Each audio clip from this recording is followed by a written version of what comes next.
está alejando del Evangelio. Y eso es muy desagradable y es muy doloroso, pero también son personas que no pelean por su espiritualidad. Son gente que no pelea, son gente que no lee la Biblia, son gente que no ayuna, son gente que no hace un esfuerzo por acercarse a la Escritura y son gente que no hace un esfuerzo por acercarse a la iglesia. Entonces, tenemos que esforzarnos de continuo. ¿Amén? Amén. Amén. Entonces, vamos a la Biblia y vamos a segunda carta a Timoteo 3, 16 y 17. Quiero comenzar con este versículo, la explicación de lo que vamos a aprender hoy. Y decidí tomar este versículo porque la mayoría de nosotros somos una generación, nos hemos visto, el hermano Daniel Nájar, quiero citar a Daniel Nájar, aunque tal vez se incendien las redes sociales por esto. Recuerde que usted puede entrar a YouTube y en YouTube puede bajar esta predicación. ¿Cuándo, Adrián? Ya en esta semana estamos. Esta semana ya la puedes bajar, ok. Se llama Primicias 2020 y usted la puede encontrar de esa manera. El hermano Daniel Nájar tiene un libro que se llama La Iglesia Emergente. Y cuando hablamos de la Iglesia Emergente, él en ese libro nos explica cómo todo ha avanzado. Todo ha avanzado, menos la Iglesia. Cómo la Iglesia se quedó arcaica, cómo la Iglesia sigue con los mismos cantos de 1980, cómo la Iglesia no ha profundizado en la Escritura, cómo la Iglesia... Pero por otro lado, hay otras iglesias donde tú vas y parecen discoteca. Luces, todo es oscuro, luces de colores y es completamente diferente, ¿no? Entonces, la iglesia se ha quedado atrás. Hoy en día usted tiene un teléfono celular. ¿Amén? Y lo más rápido que usted pueda, usted en Telcel o de donde usted está, en Movistar o en ese tipo de cosas, a usted le dan las redes sociales gratis, sin costo, sin datos. Y todo el mundo tiene Facebook. Y quien no tiene Facebook, por lo menos anda chismoseando en el chismoso de Facebook, que Facebook es el chismoso. ¿Amén? Y entonces surgen personas dentro de Facebook, teólogos liberales, quiero hacer esta afirmación, teólogos liberales, teólogos calvinistas, algunos reformados, o algunos se dicen reformados pero no tienen nada de reformados. En este caso tenemos gente como Armando Alucín, yo siempre le digo que está alucinando el Señor, ya predijo el nacimiento del anticristo, ya predijo el rapto de la iglesia y no pasa nada, ya lo hubiéramos apedreado y lo hubiéramos matado por falso profeta. Y están varios calvinistas que tienen una postura, y su postura es esta. ¿Cuál? Los diezmos y las primicias ya no son para este tiempo. Y mucha gente de la iglesia le da like. Amén. Y entonces pone compartir y lo manda a mi página. Se lo compartimos a Pastor Mike. Bueno, para que sean eso, pero no lo hacen. La peor problemática que tenemos es que las personas no hacen un estudio serio, profundo, de la convicción que le está dando la Escritura, sino que son gente que siguen a los maestros según su corazón y según la inclinación de sus corazones. Entonces las personas pelean o argumentan que no es para este tiempo porque el Antiguo Testamento ya no tiene validez y solamente el Nuevo Testamento tiene validez para este tiempo, y de esa manera ellos justifican o creen que no tiene validez el sistema del Antiguo Testamento para este tiempo y dicen amén. Incluso hay gente que se va a ese tipo de iglesias donde creen eso. Entonces, ¿qué es lo que dice la Biblia? Levante su mano. ¿Quién ha escuchado eso en la Biblia de que eso no es para este tiempo? Levante su mano. Nada más una, amén, gracias, gloria a Dios. 2, 3, 4, 5. Perfecto. Vamos a la Biblia. Vamos a empezar de esta manera. No es una predicación, usted no puede hablar bien. Amén. Si usted trajo papel y pluma, aleluya. Si no, ni modo. Usted puede ingresar a YouTube y ver la predicación. Vamos a ir a segunda carta de Timoteo 3, 16 y 17. Y dice de esta manera. Es el apóstol Pablo. Y dice así: toda la escritura es inspirada por Dios, y útil para enseñar, para redarguir, para corregir, para instruir en justicia. 17. A fin de que el hombre de Dios sea perfecto, enteramente preparado para toda buena obra. Y quiero comenzar diciendo esto: la Biblia es una biblioteca, porque incluye una gran diversidad de autores. Y entonces es una biblioteca, ya que está discerniendo una unidad. Y la Biblia está hablando de lo que es el plan de Dios. Entonces la Biblia recoge y la Biblia conserva en forma escrita la revelación que Dios ha preparado de sí mismo y de su Hijo para el ser humano. Y está escrita con el propósito de que sea transmitida de una generación a otra. Por eso está siendo escrita. Y la Biblia habla de la redención del hombre. Y la Biblia contiene principios, escuche bien esto, principios para la vida de la persona. Y es muy importante que entendamos unos principios que son muy interesantes, que se llaman hermenéutica. Para que una persona pueda hacer una correcta interpretación, tiene que estudiar hermenéutica, una interpretación, tiene que estudiar hermenéutica y aplicar algo llamado exégesis, que tiene que ver con el contexto temático, el trasfondo histórico, y hacer un análisis literario gramatical para ver qué dice correctamente el versículo.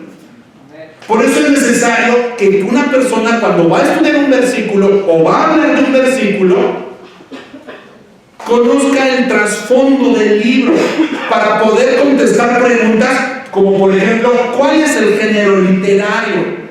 Por ejemplo, la Biblia contiene varios géneros literarios, y esto es muy interesante porque la mayoría de las personas no lo saben. Por ejemplo, la Biblia contiene lenguaje figurado. La Biblia contiene pleonasmos, hipérboles. La Biblia contiene sinécdoques, metonimia, ironía, litote. O sea, de repente vemos que la Biblia comienza a hablar, que los árboles comenzaron a hablar. Oh, hermano, los árboles hablan. No, cálmate. Es un género literario. Cuando dice que los ríos están batiendo sus manos dándole la gloria a Dios, no es que los ríos estén aplaudiendo, es un género literario que está hablando de que la creación está hecha para darle la gloria a Dios, y que la creación está hecha hablándonos de que Dios es real. Claro.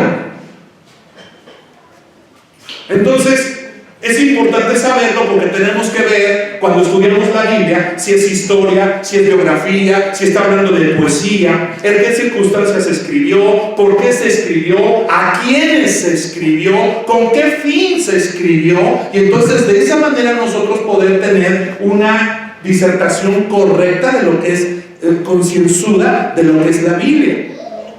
Entonces, yo voy a tratar en esta hora de refutar lo que dice en Facebook, que les llega a la comodidad de sus camas y de sus sillones y de sus mesas, para que usted no se coma eso. Pablo viene escribiendo que toda la escritura es inspirada. Está haciendo Pablo una referencia directa a la literatura sagrada.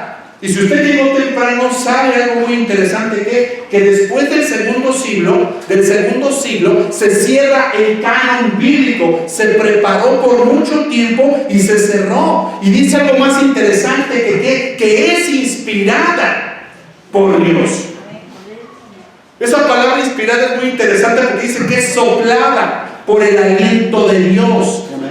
Y algo más interesante es que toda información también tiene que ver con formación.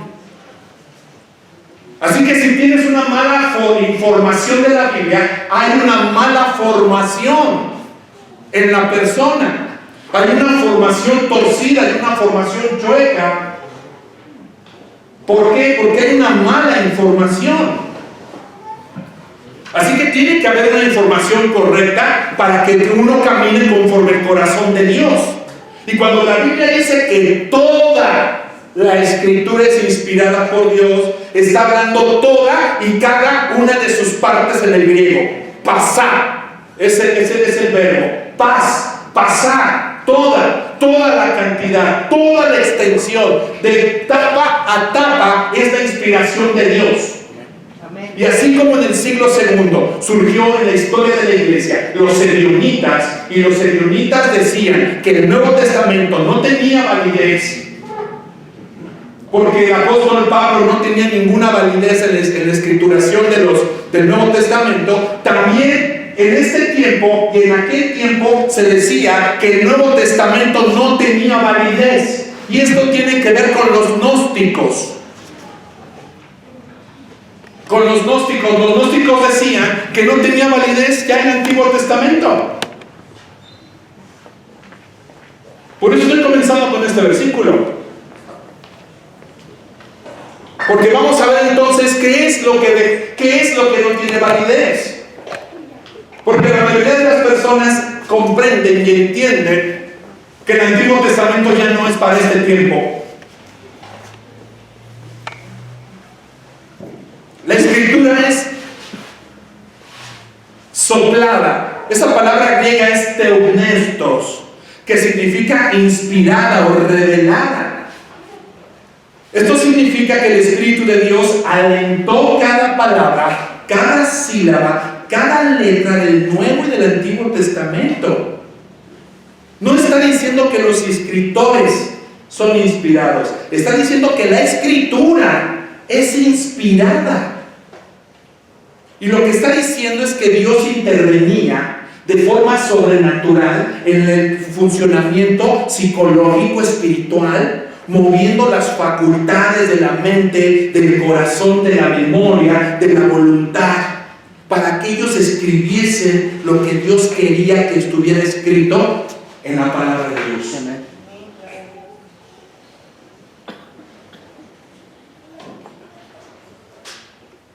Porque es muy delicado lo que estamos hablando.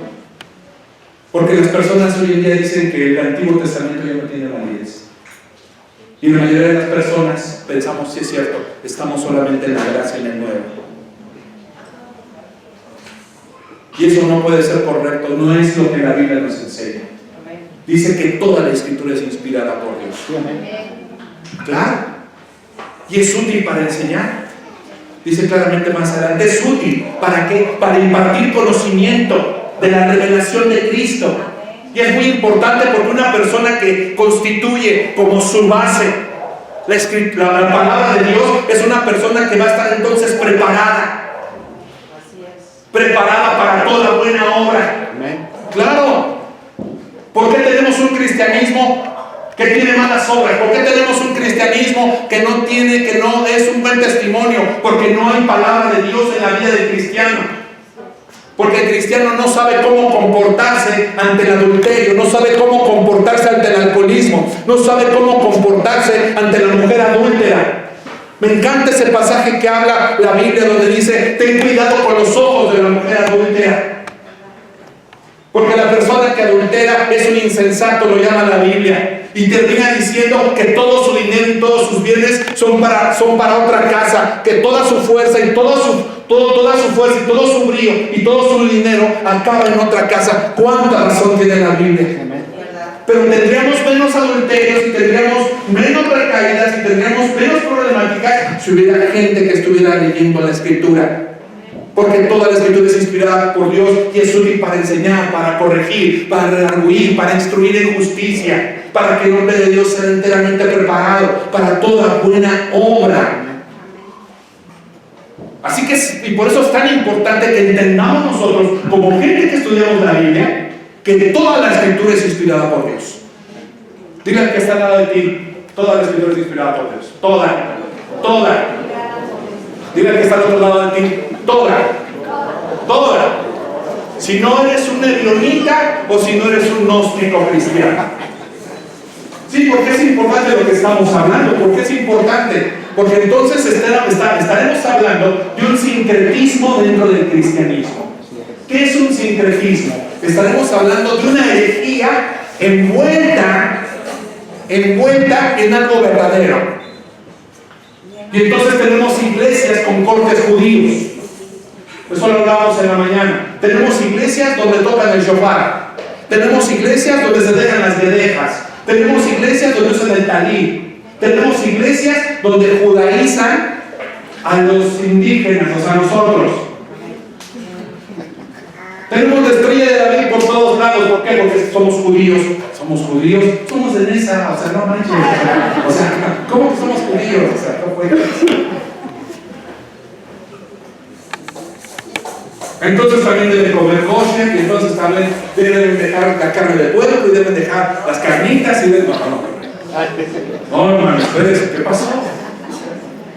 Pero también la Biblia nos enseña que es para convencer de que alguien ha obrado mal, para corregir, para redarguir. Para eso también es la Escritura. Y pensar que tú vienes a la iglesia y que la Escritura no te va a normar, y pensar que tú vienes a la iglesia y que la Escritura no te va a enderezar, es un error grave.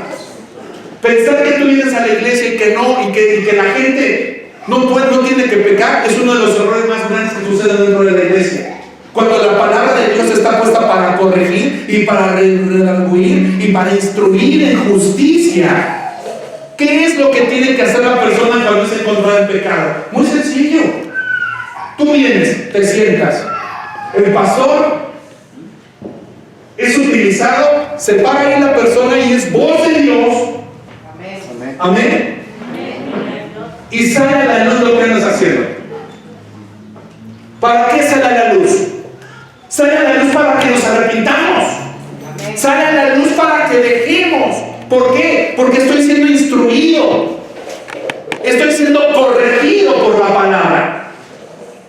Por eso la palabra es una espada de dos filos que penetra hasta lo profundo del corazón y discierne las intenciones de la mente y el corazón. ¿Con qué propósito vino a sentarse? Con el propósito de que uno le diga: todo está muy bien, no has pecado nada, tú eres un santo de Dios, eres el arcángel Miguel, ya vas a ascender porque eres un santo. No. Las personas venimos a escuchar el consejo de la palabra de Dios y viene la palabra de Dios a discernir entre las intenciones del corazón de nosotros y salimos diciendo: híjole, tengo que modificar esto, tengo que cambiar esto porque está pasando esto mal en mi vida. Una gente que se ofende cuando uno se para de este lado y habla la palabra es una persona que no está entendiendo el porqué de la palabra de Dios. Y luego salen diciendo: híjole, es de la pietrificación. Mejor, ¿por qué no salen diciendo: híjole, mi pecado? No, me está atacando. Es que estamos pastoreando una generación tan hipersensible, una generación de gente que no se le puede decir nada. Se ofende. Es ofensivo.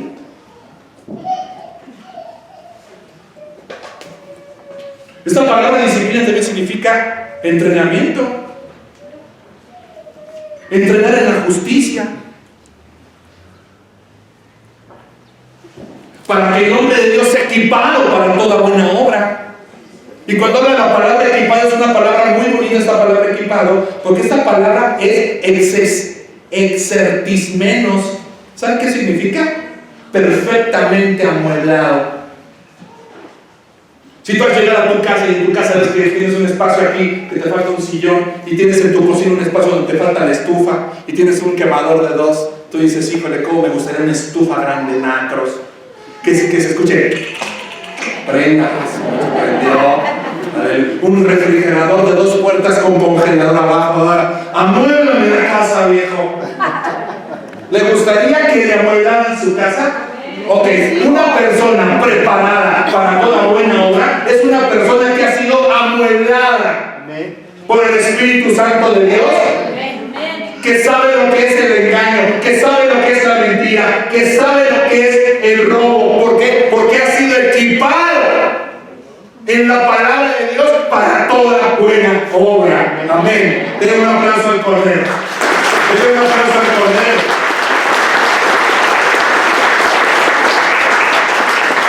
Fíjense qué interesante. Entonces de repente te das cuenta que la gente pues, no tiene muebles, ¿no? Están a raíz, calentando en las latitas de fuego del Walmart de 15 pesos. No juegues. No, la palabra te equipa. La palabra tiene la cualidad de sacar a la luz. Amén. De manifestar lo escondido del corazón. ¿Y para qué lo manifiesta? ¿Para que te ofendas y te vayas? No, para que lo dejes de hacer. Amén. El gran problema es que tenemos es que creemos que somos los únicos y que todos los demás son los santos. Yo de aquí veo los cuernos. Dígale una nada. Esa no fue para mí, esa fue para ti. Lo de los cuernos fue para ti. Fue para ti.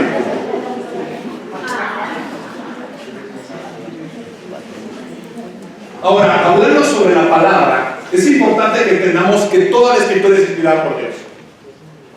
Porque si no vamos a caer en el error de los gnósticos y en el error de los ebionitas del segundo siglo, donde se cree que el Nuevo Testamento tiene toda la validez, el Antiguo Testamento no tiene ninguna validez de entrada. Pero vamos a ver más adelante qué es lo que tiene validez y qué es lo que dejó de tener validez. Pero acompáñenme al libro de los Hebreos 8:5, por favor. Hebreos 8:5, rápidamente. ¿Amén? ¿Está conmigo? Amén. Hebreos 8:5. Abra su Biblia. No me vaya a salir como en otros lugares que me han invitado a predicar que su mecha. No llevan Biblia, llevan celular. Ahí está el hermano Abraham y él vende Biblias. Vende Biblias para ciegos, para tuertos, para cojos. Tiene para todo. Y lo da a crédito, ¿verdad? A crédito, acérquese, cómprese una Biblia. ¿No se acuerdan cuánto invertí en el Corralejo o en el Soleja? Y no tiene Biblias. Acérquese, por favor. ¿Ok?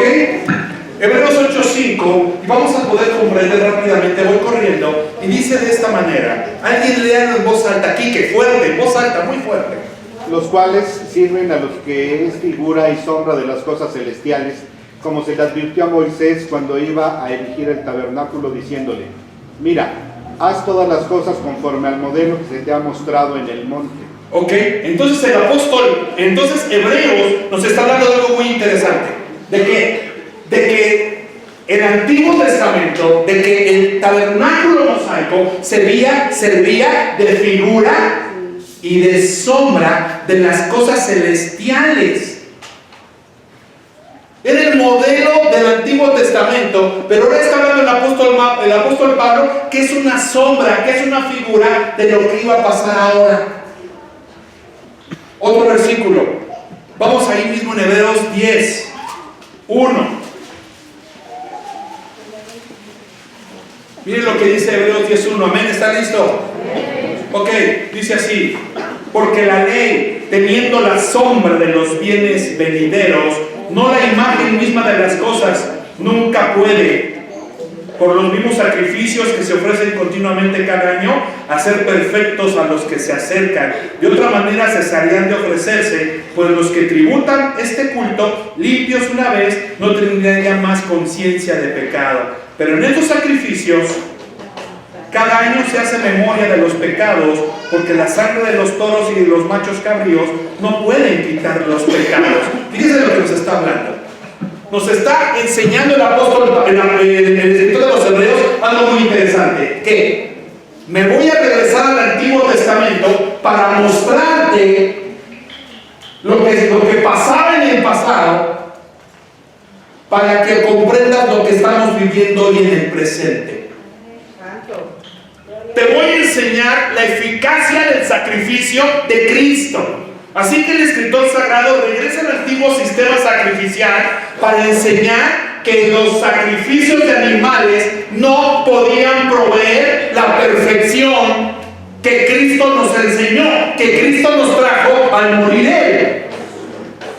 Por eso nos enseña que la sombra, que la ley es simple y sencillamente una sombra, una silueta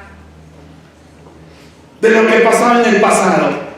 Ahora entendamos, no le está menospreciando, nos está enseñando que el nuevo sacrificio es más eficiente. Amén. Amén. Y nos está diciendo la persona que escribe el libro de los Hebreos, ¿qué nos enseña? Que el sistema tenía que repetirse sin cesar. Cada año tenías que venir y traer tu animal para ser sacrificado. ¿Por qué? ¿Por qué necesitaba repetirse? Porque no era eficaz. Porque no tenía la eficiencia de limpiar. Por eso tenía que repetirse cada año. La repetición constante es la prueba de que no podía traer perfección a la vida de la persona que sacrificaba. Porque el sacrificio era la forma de obtener el perdón. Por esta razón el Antiguo Testamento insiste en que Dios no quiere sacrificios, quiere obediencia. Vamos allá al 10:9, mire, caminen conmigo al 10:9. ¿Qué es lo que nos dice el 10:9? Dice el 10:9 de esta manera. Espero usted vaya apuntando. Dice así: y diciendo luego, he aquí que vengo, oh Dios, para hacer tu voluntad. Quítalo primero para establecer esto último. En esa voluntad somos santificados mediante la ofrenda del cuerpo de Jesucristo, hecha una vez que y para siempre. Así que el sistema de sacrificios del Antiguo Testamento es quitado para siempre. ¿Por qué? Porque surgió alguien que es el perfecto sacrificio por nosotros para siempre.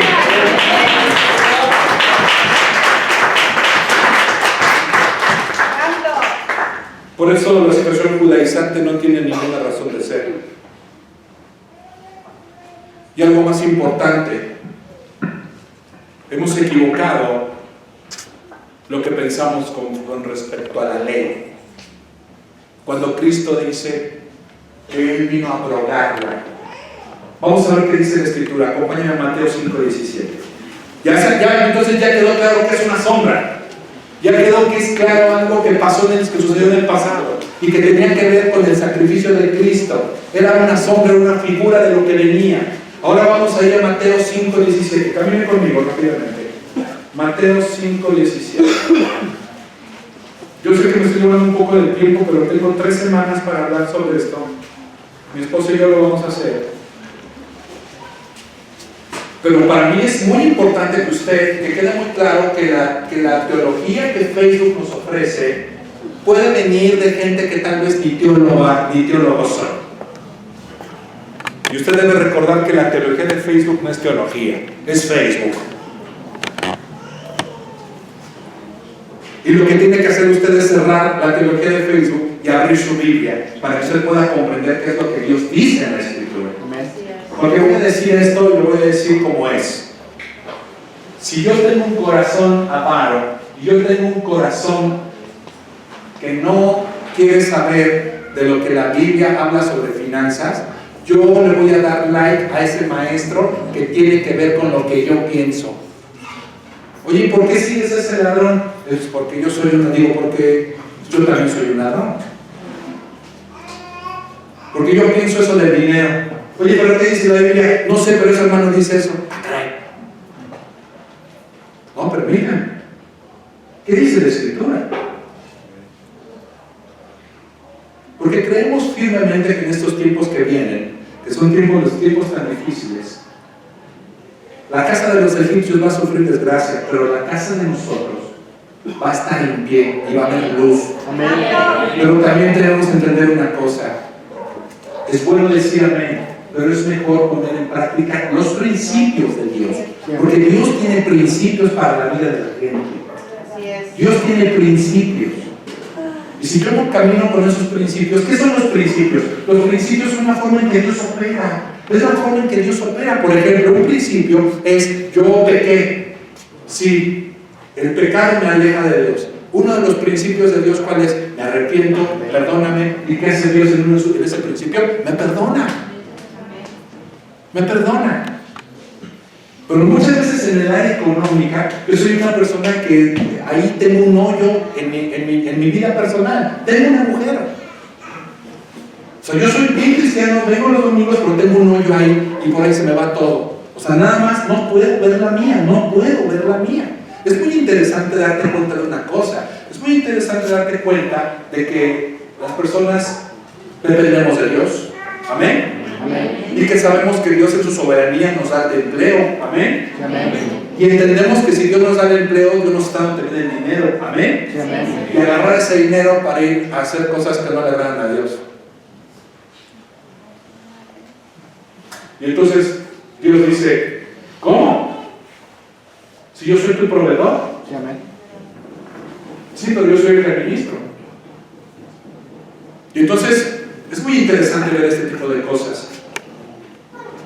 Mateo 5:17 dice así, síganme, ¿está usted conmigo? Entonces Jesús dice esto: no penséis que he venido para abrogar la ley o los profetas. No he venido para abrogar, sino para cumplir. Ándale. O sea, no he venido para quitarla, para patearla. O sea, no he venido para destruirla y quitarla. No. Yo tengo un montón de discípulos que me siguen. Y yo lo que les tengo que enseñar es que yo vengo a cumplirla. No vengo a hacerla a un lado. Esta es una equivocación que hemos tenido por años las personas. Es que Dios vino a desbaratarla. No, Él vino a abrogar. Y esto es muy interesante porque para que Dios pudiera, para que Jesucristo pudiera cumplir con la ley, se tuvo que enfrentar a los fariseos. Y los fariseos lo que habían hecho en todo este tiempo era tergiversar la ley. Era tergiversarla. O sea, los judíos tampoco, los fariseos tampoco la cumplían. Lo que hacían ellos era sumarle ciertas cosas a la ley.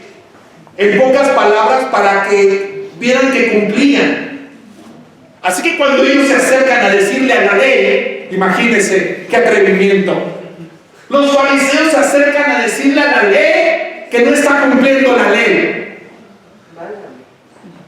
Jesucristo voltea y les dice que no vino a hacer eso. Y es que era muy interesante porque los judíos decían, la ley dice que ames a tu hermano ojo por ojo y diente por diente, apague su teléfono, y diente por diente. Y Jesucristo se acercaba y decía, pues yo les digo que cualquiera que lo odia, que cualquiera que no lo perdona, es un homicida.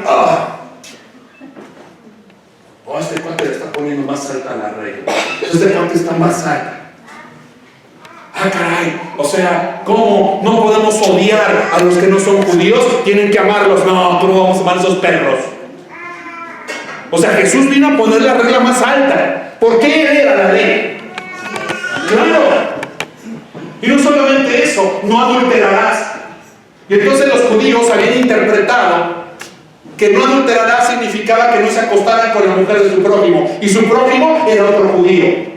¿Saben qué hacían estos terribles de los judíos? De los fariseos.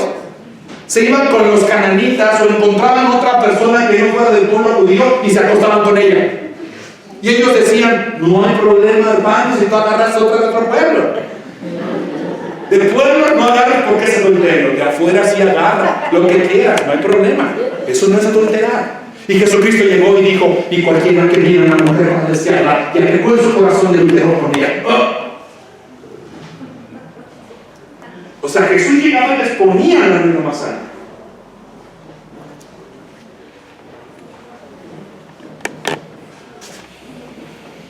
Porque Jesucristo no vino a estar en contra de la ley. Jesucristo viene a respetar y a cumplir con la ley. Porque Él era la ley. Por eso querían acusarlo de querer cambiar la ley, de despreciarla, de abolirla. Pero debes entender que la ley no pierde su vigencia cuando Jesucristo llega. No, la pone a otro nivel. Lo que les está enseñando es que no se deben someter a una larga lista de preceptos.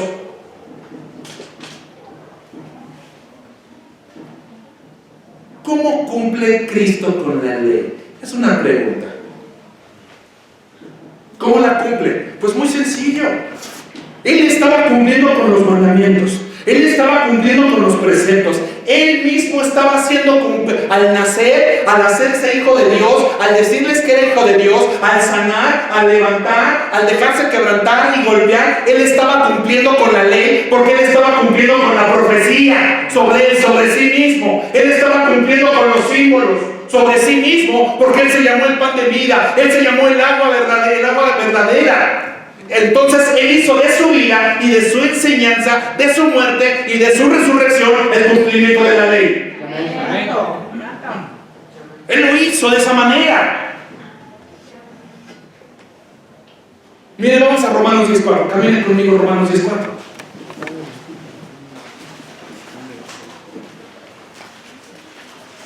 Entonces él cumplió, él no destruyó. O sea, el abrogar no significa quitar porque ya no sirve. Dígale que está al lado de usted. Ya escuchaste que no destruyó la ley. Sigo en el punto de comprobar cómo el Antiguo Testamento tiene validez. Dios mío, yo nunca pensé que un pastor tuviera que predicar eso un domingo. De que la Biblia es verdad. Estamos en unos tiempos bien difíciles como cristianos y como iglesia. ¿Está conmigo alguien en Romanos 10:4?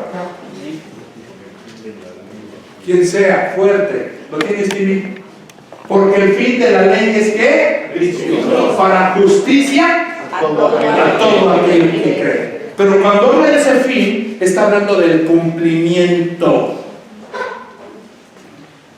Por eso no sé si ustedes recuerdan en Juan 8. En Juan 8:46, Jesucristo les dijo: ¿quién de vosotros dice que tengo pecado? ¿Quién de vosotros aprueba que yo soy un pecador? ¿Y sabe qué? Nadie pudo decir nada. ¿Por qué? Porque Cristo cumplió con toda la ley. Porque Él es la ley. Sí, amén.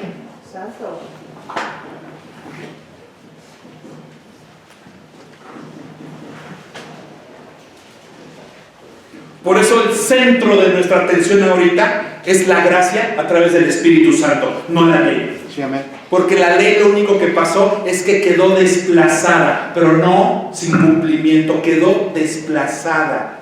O sea, la ley moral, la ley ceremonial fue la que perdió toda la vigencia. Y cuando hablo de la ley ceremonial estoy hablando de que hoy Cristo no te dice que si estás en tu periodo de menstruación eres inmundo. Eso pasó de lado. Eso pasó de lado. Ahora puedes agarrar a tu esposa que está arreglando y decirle: vieja, no pasa nada. Y ella puede decir: ay, qué bueno que no somos inmundos, ¿verdad? Ay, sí, qué bueno que no somos inmundos. Porque en el Antiguo Testamento la mujer era inmunda, la cama era inmunda, la silla era inmunda, la casa era inmunda, y tenías que mandarla a vivir fuera de tu casa 7 días. Muchos hombres dirían: amén, gloria a Dios.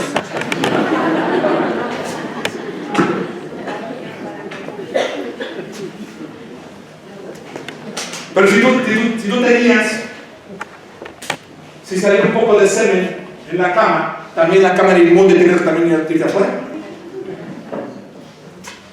Entonces, la ley ceremonial pierde toda vigencia. ¿Por qué? Porque ya no puedes sacrificar un cordero.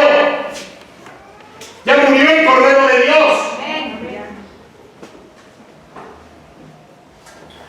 Porque llegó su cumplimiento en Cristo. Santo. Por eso ya tampoco puedes acercarte al sacerdote a llevarle el cordero. ¿Por qué? Porque el sacerdote es figura y tipo de Cristo. Por eso ya no hay sacerdotes que estén con la túnica y con el talit y con todo y con la lesna para matar. Ya no. Porque ese sacerdote es tipo de Cristo. Es una figura, es una sombra. Lo acabamos de ver. Porque su continuación atentaría contra el ministerio de Jesús en este tiempo. Así es.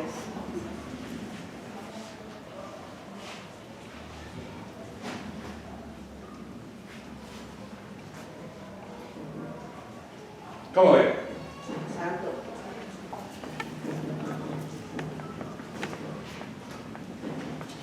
Despierta el que está al lado de usted. Diga: despierta. Denle un cachetadón. ¡Pah!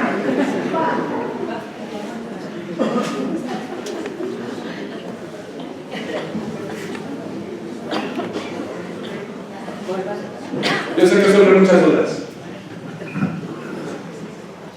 Pero Cristo cumplió con la ley. Así es, amén. Por ejemplo, la ley sanitaria ya no tiene tampoco vigencia. La ley con respecto a los alimentos ya no tiene vigencia. Porque el mismo apóstol Pablo y el mismo Cristo viene hablando que nadie te haga menos por comida o por bebida. O sea, hermanos, nosotros no comemos moronga porque la moronga es del diablo. No es del diablo, es el de los tacos en primera y en segunda. Pues que no podemos comer moronga. Entonces tampoco entonces que el apóstol Pablo caminaba y los regañaron los fariseos. ¿Por qué? Porque no se habían lavado las manos para comer. Y Jesucristo les contesta: hace más daño lo que sale del corazón. Hace más daño el chisme, la murmuración, el recortar, el no amar, el criticar, el juzgar, que si te comes un taco de carnitas, hermano.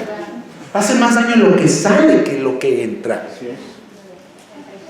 Pero como las personas queremos judaizar y las personas queremos meter a las personas por la derecha en el ámbito eclesial, entonces les ponemos ciertos topes y ciertas normas y nos convertimos en fariseos modernos. Cuando Jesucristo les dijo: ustedes ni entran ni dejan entrar, por fuera son hermosos pero por dentro están muertos. Porque ustedes diezman lo más pequeño, el eneldo, el comino. Ustedes diezman eso, pero no ven lo demás. Porque los judíos lo que hacían, los fariseos lo que hacían, es que venían y diezmaban lo más pequeño, hasta el último céntimo. Yo subí una botella, diezmale una gota, ya diezmamos la gotita, amén, estamos bien con Jehová. Y después iban con la viuda y la despojaban de su casa. Y Jesucristo les decía: ustedes son unos sepulcros blanqueados, porque de nada sirve que tú vengas a hacer esto si tú sigues haciendo aquello. Porque cuando hablamos de primicias y hablamos de ofrendas, no estamos hablando de la cantidad, estamos hablando del corazón de la gente, del corazón de la gente. Por eso dice más adelante: no lo hagas por tristeza o por necesidad. Por esos versículos lo vamos a ver más adelante. No hoy. Porque está hablando del corazón de la gente. No sé si le ha pasado que lo hacemos rutinariamente, ¿no? ¿Alguien tiene un sobre por ahí? Rutinariamente lo hacemos. O sea, ya es nada más así de rápido, lo que sea. ¿Qué está pasando? El diezmo. Sí.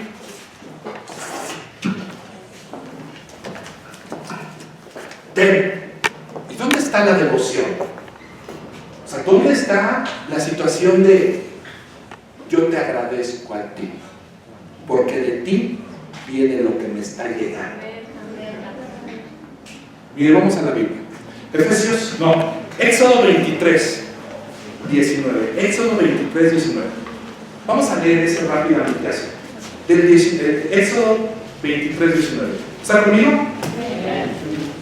Ok.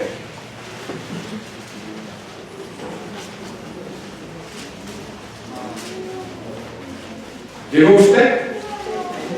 Ok. 23. Vamos al 14 porque está hablando de las 3 fiestas anuales. O sea, déjame decirle una cosa. Bíblicamente, tú guardabas un diezmo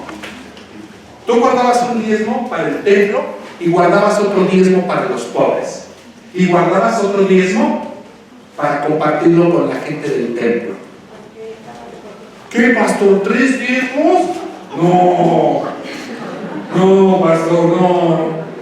Ahora sí, dígame dónde está la dirección de la iglesia que nos dijo. No. El pastor se quiere comprar un peluquín. O sea, no. Como el del Dusi. Tiene peluca el Dusi. No solamente el peluca, tiene 3 matrimonios, 11 hijos.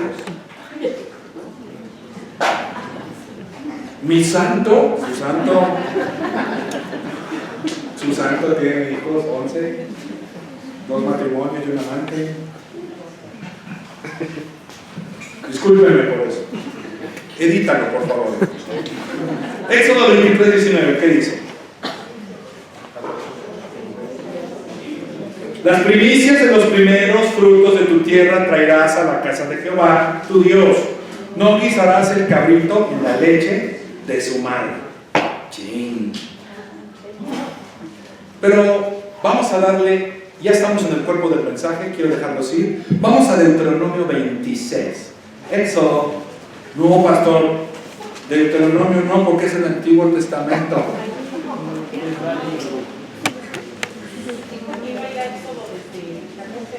Sí, ahorita, Deuteronomio 26. Es que llevo prisa porque si no se me duerme. Ya veo cómo es que ya vieron las vacaciones, ya están programadas, ya están durmiéndose. Ahorita van a recalentar. Sí. Ya se acabó. 26.1. Vamos al 26.1. Amén. No, me lo tiene que comprobar en el Nuevo Testamento. Ahorita te lo llevo al Nuevo Testamento. Espérate. 26.1. Cuando hayas entrado en la tierra que Jehová tu Dios te da por herencia y tomes posesión de ella y la habites, entonces tomarás de las primicias de todos los frutos que sacaras de la tierra que Jehová tu Dios te da y las pondrás en una canasta. E irás al lugar que Jehová tu Dios escogiere para hacer habitar ahí su nombre.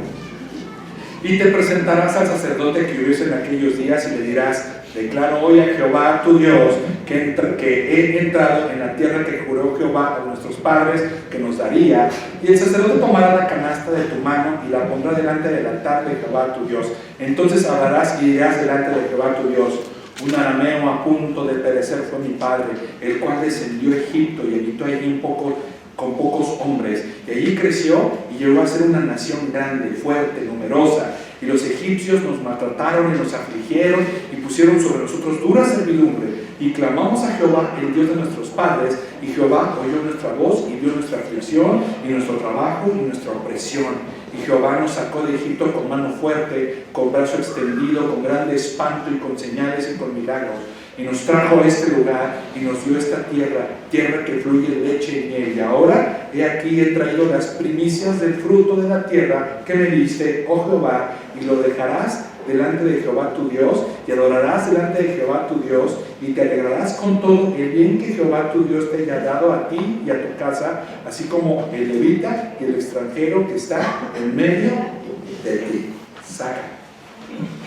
Entonces Dios está utilizando el libro de repetición, el libro de Deuteronomio, para enseñarnos la forma precisa en que esto debe llevarse a cabo. ¿Cómo debe llevarse a cabo la presentación de esta ofrenda? Vamos a Proverbios 3.9. Corra Proverbios. No pierdan el Deuteronomio, porque lo vamos a ver más adelante. Vamos a Proverbios 3.9. Proverbios 3.9. ¿Está conmigo? Dice así: honra a Jehová con tus bienes y con las primicias de todos tus frutos, y serán llenos tus graneros con abundancia, y tus lagares rebosarán mosto. Se lo voy a explicar de esta manera. Mire, habían sido liberados de Egipto. En Egipto habían sido esclavos. Fabricaban ladrillos. Le servían a Faraón. Estaban siendo cautivos porque Dios los estaba castigando ahí. Una vez que ellos iban a ser libres, fueron llevados por Moisés a la tierra prometida. Muere Moisés y se levanta el militar. Se levanta Josué y Josué los introduce, pero no solamente los introduce a la tierra prometida, les da tierra, les da su herencia. Les dice: este pedazo de terreno es tuyo ahora. Y una vez que se introducen a la tierra de Canaán y terminan la conquista y tienen cada quien su terrenito, les dice Dios: van a sembrar. Y lo primero que salga de esa tierra me lo van a traer delante de Jehová. porque yo les he dado tierra y yo los voy a hacer fructíferos en esa tierra que yo les di. Esto era muy interesante porque la tierra prometida era gente cananita que adoraba a Baal. Decían los cananitas que cuando llovía era el semen que caía de Baal para fecundar la tierra. Estoy hablando de doctrina de los Baales, de los cananitas. Eso creían ellos, porque eran unos pervertidos sexuales. Así que el punto es muy interesante. ¿Por qué? Porque ahora va a llover, vas a tener fruto y va a haber bendición para ti. Porque yo soy la fuente de tu bendición y tú vas a tener gratitud para conmigo y vas a responder en gratitud presentándome tus primicias en el templo. Así que el individuo agarraba una canasta, la llenaba con los frutos del campo que había nacido por primera vez y los llevaba delante de Dios, declarando que los frutos de esa canasta representaban la cosecha que Jehová y no Baal les había dado. Aquí está lo que tú me has dado en mi terreno. Ten, Señor. Los estaba reexhortando y les estaba recordando que Jehová era la fuente de la bendición. Y cuando la persona se presentaba, la persona reconocía que había tenido una porción de parte de Dios, una porción de parte de terreno, una porción que le había sido prometido a los patriarcas. Por eso le está diciendo eso de los patriarcas. Jacob era ese que se casó con las mujeres arameas. Su padre Jacob era aquel que del cual estaba hablando. Y le estaba diciendo, Jacob andaba errante por todos lados, Jacob no tenía heredad, Jacob no tenía terreno, Jacob no tenía un terreno donde vivir. Mis antepasados no tenían tierra propia. Pero Dios proveyó y prometió que iba a dar una tierra y Dios nos está regalando una tierra. Hay una herencia para nuestros hijos y no solamente una tierra fértil porque hay abundancia de cosecha. Esto era muy importante, las primicias. ¿Por qué? Porque entonces el pueblo de Israel iba a dejar de ser un pueblo errante. Iba a dejar de estarse moviendo de un lado para otro, para ahora establecerse en un solo lugar, ser dueño de un terreno, una tierra donde fluye ¿qué? Leche y miel. Y esto no tenía que ver solamente con esto. Sus hijos ya no iban a ser esclavos. Por eso se presentaban con la canasta en gratitud de la cosecha, de la abundante cosecha, trayendo los primeros frutos. ¿De qué? Diciendo, Dios me está bendiciendo. Entonces era algo de gran júbilo para el pueblo de Israel, porque te acercabas y tú veías las demás canastas. Oye, ¿cómo te fue? Bien. Híjole, Dios ha sido bueno con nosotros. Amén. Dios nos ha sacado de la pobreza. Mira, no teníamos nada, pero Dios nos ha dado. ¿Cómo no venir a traerle lo primero? Aquí está, Señor. Esto es porque tú me lo has dado. Te estoy regresando en gratitud una primicia de lo que tú me estás dando, Señor. Gracias por lo que estás haciendo por mí. Todo depende de ti.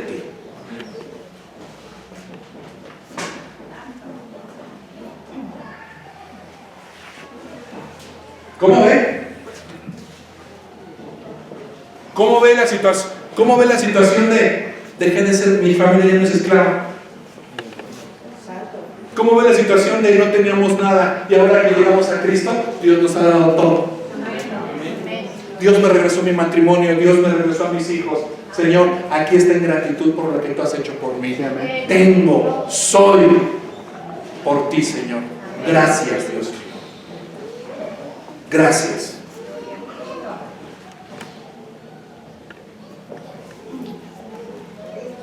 Por eso más adelante el apóstol Pablo en el libro de los Colosenses habla algo muy interesante. Habla que el dinero es idolatría, porque es avaricia. Porque yo lo he explicado en años pasados y lo quiero decir ahorita. Dios no se compara con Satanás. Satanás es el gato de Dios. El diablo está puesto para sus propósitos, punto. Pero cuando se trata del dinero, Jesucristo sí lo pone al nivel. Porque cuando se trata de amar el dinero, las personas son capaces de hacer un lado a Dios. Entonces vemos la fidelidad de las personas. Dios es muy claro cuando viene y dice: 6 días trabajarás y harás en él toda tu obra, mas el 7º día será día de descanso para Dios. Entonces hay personas que no tienen ni siquiera descanso, porque están todo el tiempo afanados. Y la gente no descansa. El descanso, el día de reposo, es básico para una persona que conoce de Cristo. ¿Por qué es básico para una persona que conoce de Jesús? Porque el día de descanso te ayuda a descansar y te ayuda a recapitular en lo que has venido haciendo. El día de descanso está puesto para voltear y decir: ah, caray, pues mira, ¿qué hice aquí? ¿Qué hice aquí? ¿Qué hice aquí? Híjole, creo que voy mal, creo que tengo que enderezar hacia acá. Porque una persona que no descansa es una persona que no tiende a voltear a ver lo que ha hecho. Y claramente la Biblia nos dice: buscar primeramente el reino de Dios y su justicia, y lo demás vendrá por añadidura. Sabemos entonces los cristianos que la bendición viene de Dios, no de lo que nosotros hagamos, sino que la bendición viene de Dios. Y si no honramos a Dios, entonces Dios no puede venir a darnos la añadidura, que es el bien material. Así es. Nosotros jugamos a Dios cuando nosotros queremos proveer el bien material, haciendo a un lado a Dios. Entonces Dios viene y nos dice: es que no te puedo dar porque tú no eres fiel. No te puedo dar más porque tú no tienes una relación conmigo. Te vas a perder si te doy. Ahora vamos a Romanos 8:23 y voy terminando. Manuel, pasa ahí, por favor. Romanos 8:23. Ya aquí en Deuteronomio cómo son las primicias, ¿verdad? Amén. Amén. Pero vamos a ver ahora otro tipo de primicia. Vamos a ver otro tipo de primicia. Vamos a ir a Romanos 8:23. Abra su Biblia. Romanos 8:23. Dice de esta manera. 8:22.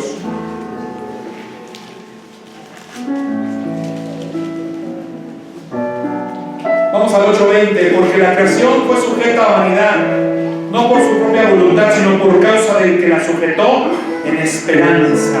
Porque también la creación misma será libertada de la esclavitud, de la corrupción, de la esclavitud, de corrupción, a la libertad gloriosa de los hijos de Dios. Porque sabemos que toda la creación gime a una y aún está con dolores de parto por parto hasta ahora. Y no solo ella, sino que también nosotros mismos, que tenemos las primicias del Espíritu, nosotros también gemimos dentro de nosotros mismos esperando la adopción, la redención de nuestro cuerpo. Qué interesante. Para los judíos, la primicia tenía que ver con cosecha y con animales, y se refiere a los primeros frutos y a los primeros animales nacidos. Esas primicias eran dadas como ofrendas. Amén. Amén.